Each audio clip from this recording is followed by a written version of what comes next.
Hello दोस्तों, इस video में हम कंपाउंड इंटरेस्ट निकालना सीखेंगे। सिंपल इंटरेस्ट हम पहले ही निकालना सीख चुके हैं। सिंपल इंटरेस्ट का फार्मूला क्या होता है? P गुणा R गुणा T बटे 100।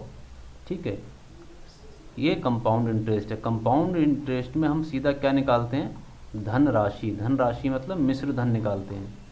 ठीक है, ये इसका फार्मूला क्या होता है? P 1 प्लस R बाई 100 की पावर n। ठीक है, P क्या है? हमारा मूलधन है। R हमारा दर होती है। T हमारा समय है। और जो n है कंपाउंड इंटरेस्ट में n जो होता है वो भी क्या होता है? समय होता है।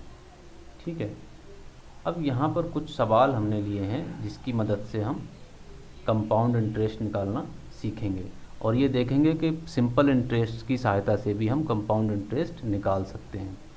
ठीक है, हमें क्या क्या दिया हुआ है इसमें? P दिया हुआ है 10,000। 10,000 रुपये 4% वार्षिक ब्याज की दर से, दर यानी कि R बराबर 4%, दर से 2 वर्षों के लिए, n कितना दे दिया? 2 वर्षों के लिए चक्रवृद्धि ब्याज ज्ञात कीजिए। तो हम डायरेक्ट चक्रवृद्धि ब्याज तो निकाल नहीं सकते, या फिर हम डायरेक्ट चक्रवृद्धि ब्याज निकालेंगे, कंपाउंड इंटरेस्ट निकालेंगे तो हमारा जो फार्मूला है वो हो जाएगा P 1 प्लस R बटे 100 की पावर n माइनस P, यानी कि ये हमारा मिश्र धन है। ये क्या है? हमारा मिश्र धन, और उसमें से हमने मूलधन घटा दिया। यदि मिश्र धन में से हमने मूलधन घटा दिया तो हमारा क्या निकलेगा? Compound interest. इस फार्मूले को हम दूसरी तरह से भी लिख सकते हैं। जैसे P हमने यहाँ कॉमन ले लिया तो अंदर क्या बचेगा?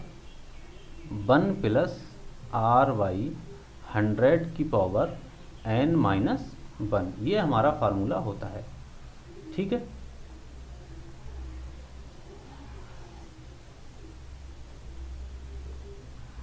जब भी हमसे मिश्र धन पूछा जाएगा तो हम ये फार्मूला लगाएंगे, और कंपाउंड इंटरेस्ट पूछा जाएगा तो डायरेक्ट ये फार्मूला लगाएंगे।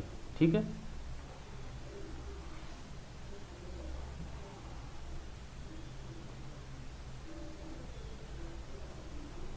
तो हमसे क्या पूछा है? Compound interest. P हमारे पास कितना है? 10,000 है। 1 प्लस दर कितनी है हमारी? 4%। उसको हमने किससे भाग किया है? 100 से। 100 की पावर n माइनस 1। तो जो हमारा कंपाउंड इंटरेस्ट है वो कितना निकल के आएगा? 10,000 1 प्लस 4 से अगर 100 को भाग देंगे 1 बटा कितना हो जाएगा? 25 की पावर n की जगह 2 रख देंगे माइनस 1। तो ये हो गया हमारा 10,000। 25 और 1 की गुणा करेंगे, 25 एकम 25 और 1 26। 26 बटे 25 का स्क्वायर माइनस 1। ठीक है, अब 26 बटे 25 का स्क्वायर कितना आएगा? एक बार करके देख लेते हैं।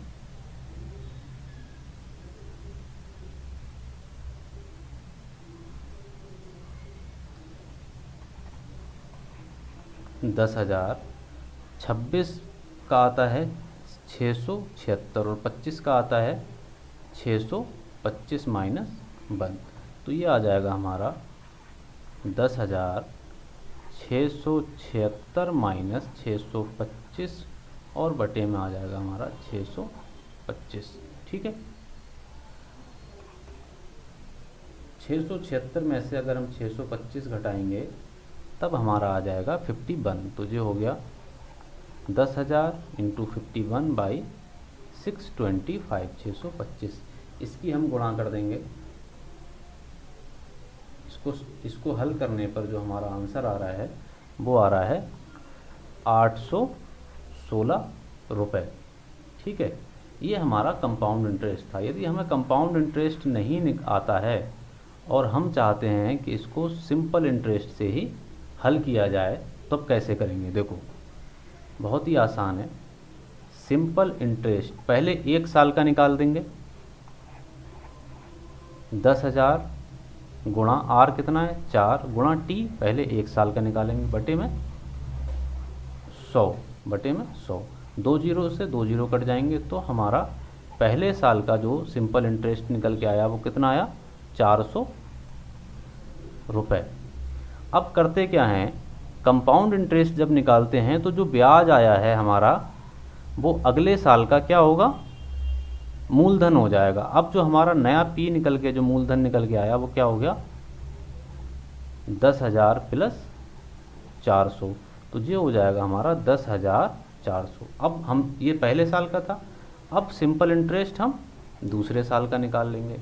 तो 10,400 गुणा 4 गुणा 1 बटे 100, 2 जीरो से 2 जीरो कट जाएंगे और ये हो जाएगा 4 चौक 16, तो ये 416 आ जाएगा। तो सिंपल इंटरेस्ट जो हमारा जो कंपाउंड इंटरेस्ट निकल के आया वो क्या हो जाएगा, सिंपल इंटरेस्ट पहले साल का प्लस सिंपल इंटरेस्ट दूसरे साल का।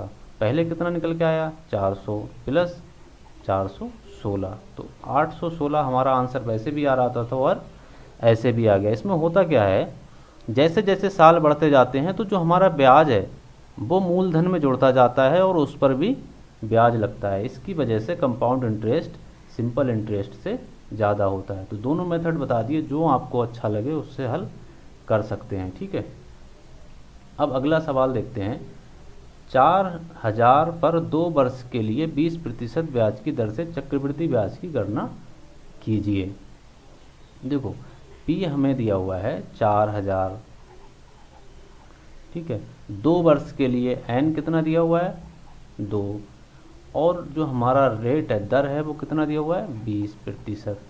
तो अभी हमने जो कंपाउंड इंटरेस्ट का फार्मूला ड्राइव किया था वो क्या था, पी √ 1 प्लस आर बाई 100 की पावर n माइनस 1। पी हमारा कितना है 4,000, ठीक है, 1 प्लस आर कितना है 20 बटे 100 की पावर 2, क्योंकि n बराबर 2 है। तो जो हमारा आ गया वो हो गया 4,000 20 पंजे 100, तो 1 प्लस 1/5 की पावर 2 माइनस 1, ठीक है। ये हो जाएगा हमारा 4,000, 5 ये कम 5 और 1 6 का स्क्वायर बटे 5 का स्क्वायर माइनस 1, ठीक है। ये आ गया हमारा 4,000, 6 छंग 36 और 5 पंजे 25 बटे 25 बराबर 400 गुणा 36 में से 25 जाएगा 11 बटे 25। अब 400 को अगर हम 25 से भाग देंगे तो कितना आएगा 16, और 16 गुणे 11 कितना होता है 100, 16 गुणे 11 होता है 176। यही हमारा आंसर हो गया। अगर हम इसको दूसरे मेथड से करना चाहें तो पहले साल का सिंपल इंटरेस्ट निकाल लेंगे, कितना निकलेगा पी 4,000 आर 20 टी पहले साल का बटे 100, 2 जीरो से 2 जीरो कट गए। अब 40 दूनी 4 दूनी 8, तो ये कितना हो गया हमारा, नहीं हमने यहाँ पर कुछ ये 400, ये 4,000 है 400 नहीं है, ठीक है। तो 4,000 को अगर हम भाग देंगे 25 से 160 आएगा, और इसको 11 से भाग देंगे तो 1760 आएगा, ठीक है। तो ये हो गया हमारा 800। अब नया प्रिंसिपल क्या हो गया, जो P2 आया वो हमारा कितना आया, ये पहले वर्ष का था प्रिंसिपल, ये दूसरे वर्ष का मूलधन हो गया। ये हो गया हमारा 4,800। अब सिंपल इंटरेस्ट अगर हम दूसरे साल का निकालेंगे तो 4,800 गुणा 20 गुणा 1 और बटे में आ गया हमारे 100, ठीक है। 2 जीरो से 2 जीरो कट जाएंगे, और 48 दूनी 2 अट्ठे 16, 2 चौक 8 1 9, 960।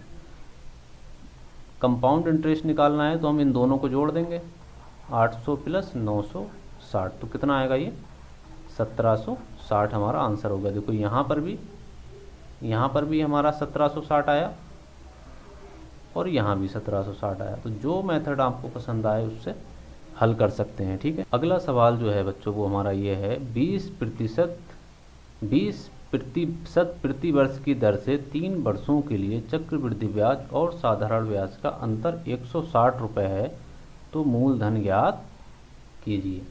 देखो आर हमारा दिया हुआ है 20%, ठीक है, और टी दिया हुआ है हमारा 3 साल, 3 इयर्स, ठीक है। कंपाउंड इंटरेस्ट का हमारा फार्मूला होता है P1 + R/100⁻n, और सिंपल इंटरेस्ट का फार्मूला हमारा होता है, सिंपल इंटरेस्ट का जो फार्मूला होता है P × R × T/100।